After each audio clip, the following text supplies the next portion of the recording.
Hi, everyone.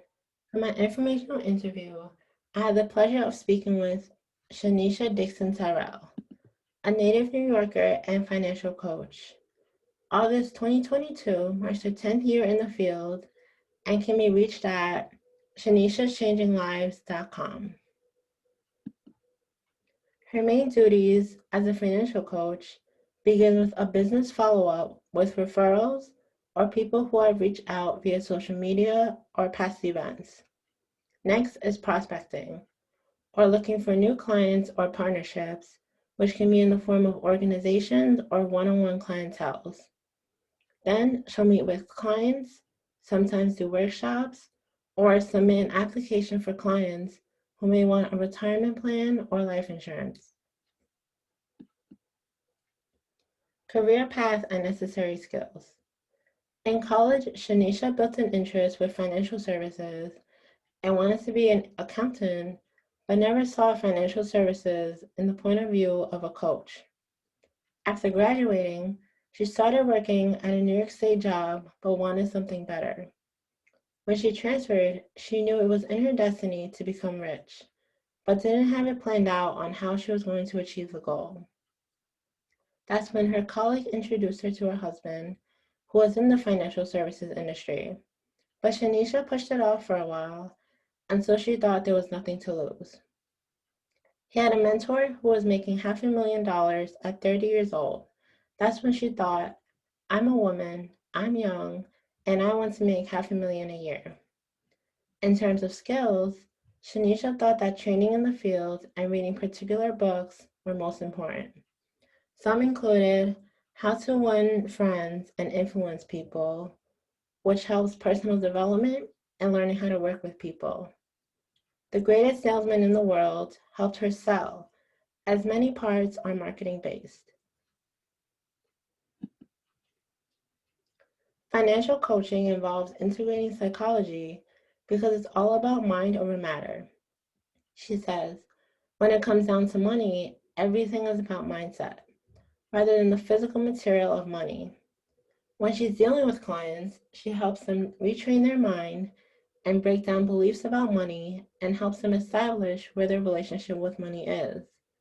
This is all psychology because it starts with the mind and understanding where your beliefs are and what you're conditioned to think to figure out a personalized plan.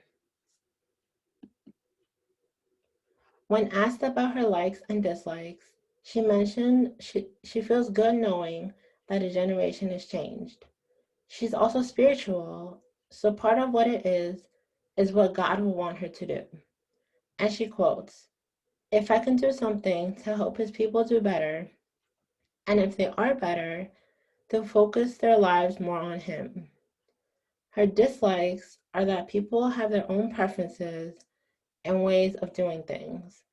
She's focused on working with the African American community, but finds it tough because people are conditioned and they want to look up to someone who looks nothing like them or stay in the box. A trend in the industry is that people go for what's hot.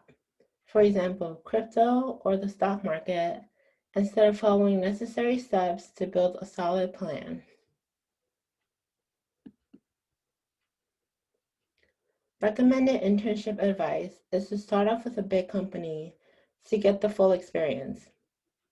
Some names include the Big Fours, like Morgan Stanley and Merrill Lynch. Next is to get leverage from companies who are willing to pay for licensing so you look more independent and not captive. Lastly, I asked her for recommendations for college students who might not be financially literate. She emphasizes to try not to take on too many loans. Be strategic about what school and major you pick. Next is to spend money on something you will end up using in the future. Don't pick which one is easier. Be intentional with your classes so you don't waste time. She even mentions how her degree is still in the envelope they delivered it in. Another part is that we determine our future, and having a discipline for money at a young age prepares us for handling financial situations better in the long run.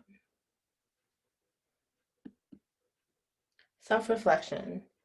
This profession does have a close connection personally because I've always seen money as something that needs to be taken care of and can be used poorly if in the wrong hands. I've also learned many budgeting techniques and where to contribute earned income. However, I feel as if it's too much weight on my shoulders, and as Shanisha said, everyone has their own preferences on money and how to handle it. To continue my career exploration, I will definitely join a variety of internships before I graduate to see what fields interest me and that I haven't seen before. Especially since if I have the time and opportunity, it wouldn't hurt to go explore new things. Thank you.